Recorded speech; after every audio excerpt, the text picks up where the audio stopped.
Madame Diop Ndeye Koura Mbaye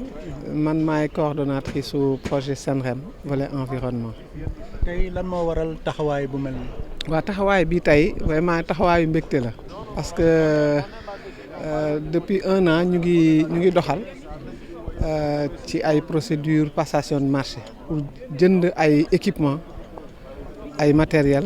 pour direction yi nga xam ne ñoom ñoo nekk ci ministère de l'environnement et de la transition écologique. tey nag mooy cëpp ji parce que livré nañu marché yi dañu ñëwoon pour jébbal ko ministère bi pour jébbal ko direction yi nga xam ni ñoom ñooy bénéficiaires yi équipement yooyu nag nekk vraiment équipement yu am solo pour ministère bi parce que daf leen di jàppale surtout ñi nga xam ne ñoo nekk ci terrain bi lu mel ni ki agent yi nga xam ne ñoo nekk parc national Niokolo-Koba di def ay patrouille lu mel ni ki inspection yi eaux et forêts ci région yi ñoom ñëpp ci nekk am nga ay soxla ay équipements yoo xam ne manqué woon nga ko ba tax na seen liggéey daanuñu ko mën a def peut-être ni ñu ko bëggee équipements yi nag gaa dina leen jàppale un tout petit peu ci loolu ba nga xam ne dina yombal ñu mën a liggéey seen liggéey ko ni mu waree équipements yi nag du rek pour parc national Niokolo-Koba defe naa ne ñoom ñoo ci ëppale nag. parce que jox nañ leen ay vraiment ay casque ay équipement individuel mooy yi nga xam ay uniforme yi ñuy sol ay équipement de protection li nga xam moo leen di ñoŋal moo leen di sàmm ci terrain bi mais également direction des eaux et forêts am na ay matériel informatique yu bari yu ñu jënd pour direction eaux et forêts ñoom ñëpp d'ailleurs lañ ko jagleel ku ci nekk am nga ci sa wàll. Cellule communication ministère bi aussi am na ci wàll waaye également direction de la réglementation environnementale et du contrôle direct parce que ñoom ñooy saytu wàllu lépp loo xam ne lii mooy impact environnemental ak risques yi nga xam ni moom la àndal. am nañu benn structure boo xam ni moom la ñuy wax centre de gestion des urgences environnementales CGUE ñooñu bu amee urgence ñoom la ñuy woo kon ñoom. bu ñu war a intervenir ni bëreet jug dem xooli jëyee bu am fenn wala ñu mën ci indi ay solution il faut que ñu am ay équipement donc ñoom aussi am nañ ci wàll également xam nañ ni am na ay action yu bari yoo xam ni secteur privé bi dañ koy am donc day am indi ay njeexital ci wàllu alam bi donc direction environnement ñoom aussi jox nañ leen équipement yooyu nga xam moo leen di permettre ñu mesurer yenn teneurs yi par exemple méthane wala yeneen produits yoo xam ni dina indi ay jafe-jafe ci dundinu nit ki bu ñu jógee dem ba Kédougou par exemple foog nga xam ne ñu nga fay def orpaillage wala yu mel noonu dinañu am jumtuwaay yoo xam ne bu ñu ñëwee rek dinañu mën a natt par exemple yenn produits composants chimiques yi nan la fa taxawee donc vraiment équipement yi mu nekk lu xaw a takku loo xam ne dina soulager direction yi ak seen ay inspection yi nekk ci région yi. waa ci koppar mu ngi 841 millions moom mooy juróom. kii bi nag moom très en wolof moom mooy 841 millions mooy juróom-ñetti téeméer ak ñeent fukk ak benn ci koppar CFA moom lañ ko xaymaa donc nekk na lu takku vraiment waaye du ñu yem foofu Senrem du yem foofu parce que am na yeneen équipement yoo xam ne ñu commandé nañ ko bii dañu dajale yi njëkk a ñëw rek am na ay oto yu ñuy jënd tam oto yi ci valeur milliard ak juróom-ñetti téeméer millions 1 milliard 800 loolu takku na ci ay oto yoo xam ne aussi ñu ngi ko jagleel direction yi au niveau national ak seen services yi au niveau sur le terrain les inspections régionales ak yooyu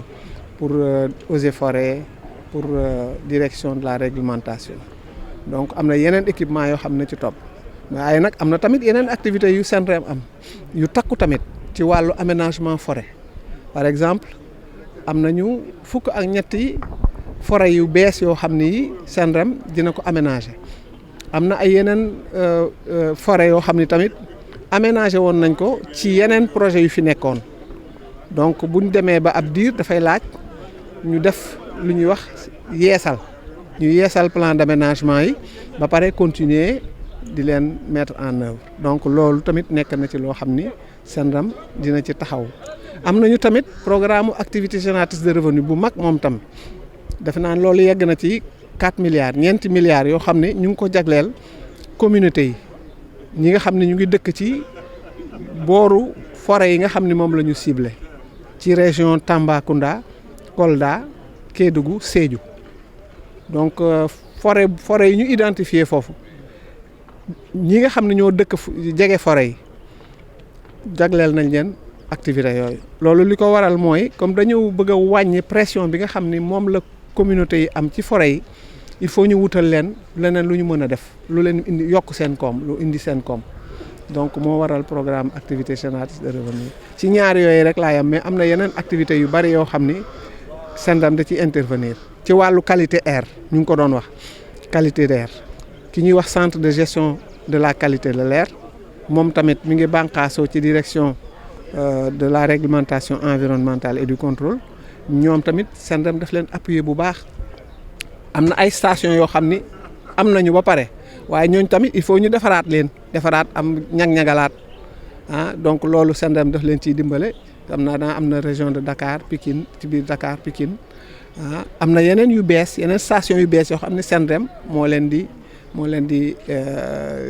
mettre en place ci région yëpp Sénégal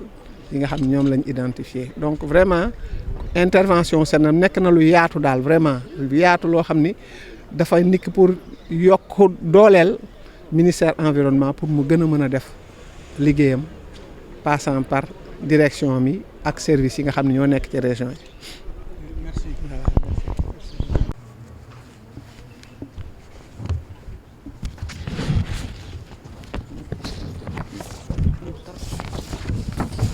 Monsieur le secrétaire général,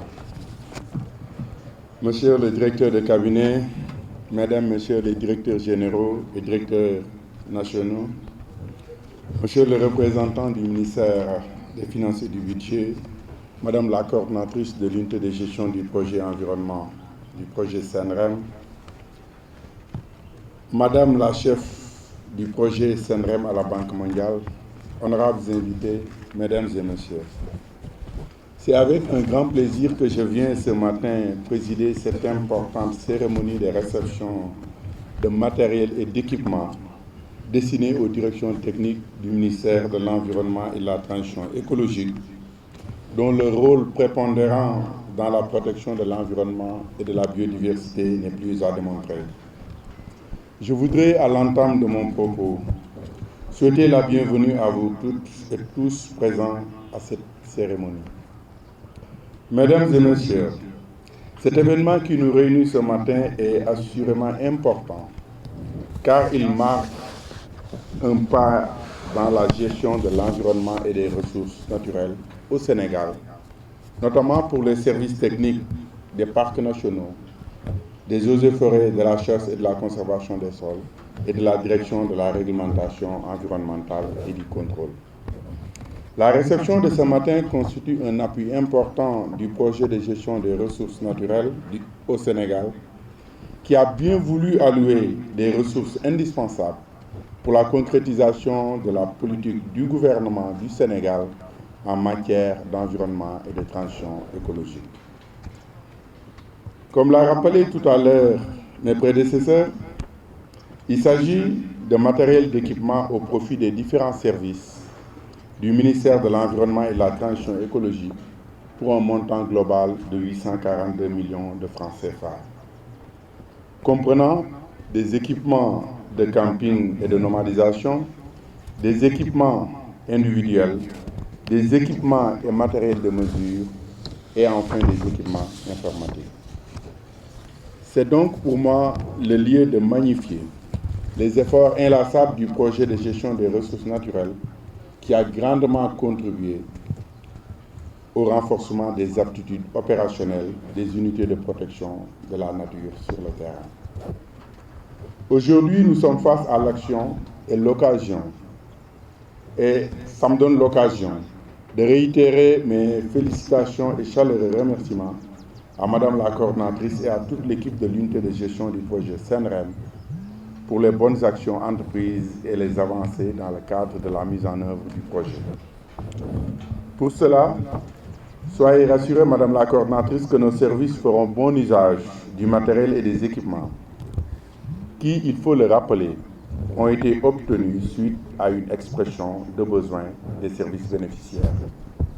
Le dispatching du matériel sera effectué dans les plus brefs délais pour renforcer d'une part l'amélioration du cadre institutionnel de gestion des risques environnementaux et sociaux et d'autre part la consolidation de la gestion durable des forêts et des écosystèmes afin de ralentir la dégradation de nos écosystèmes dans les régions stratégiques. Mesdames et messieurs, honorables invités, à l'évidence, l'importance et la diversité des axes d'intervention du projet SENREM illustrent à bien des égards sa parfaite intégration au référentiel des politiques économiques et sociales Sénégal Vision 2050, édicté par le président de la République, son Excellence, M. Bassirou Diomaye Diakhar Faye et son gouvernement. C'est dire l'espoir que nous nourrissons pour la réussite du projet SENREM. Ainsi, j'engage l'ensemble des directions et services techniques du ministère à apporter leur soutien nécessaire à l'implémentation du projet avec l'accompagnement de la Banque mondiale et au bénéfice des populations. Je ne saurais terminer mon propos sans renouveler notre reconnaissance et nos sincères remerciements à la Banque mondiale qui accompagne l'État du Sénégal dans le financement et la mise en œuvre de ce projet. Je vous remercie de votre aimable attention.